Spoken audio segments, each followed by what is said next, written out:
everyone, in this video I'm going to show you how you can turn off Save Login Info on TikTok. So if you find this video helpful, please give it a like and make sure you subscribe for more useful tutorials. So what you'll need to do is open up TikTok, click on your profile icon on the bottom right, then click on the three lines on the top right.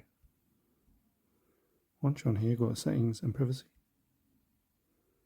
and then go to Security and Permissions. So once you're on here, you should see Save Login Info. So this just means log into your account on this device without needing to enter your info, or on a new device when you restore your backup.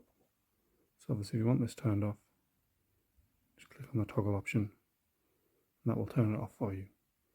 Thanks for watching.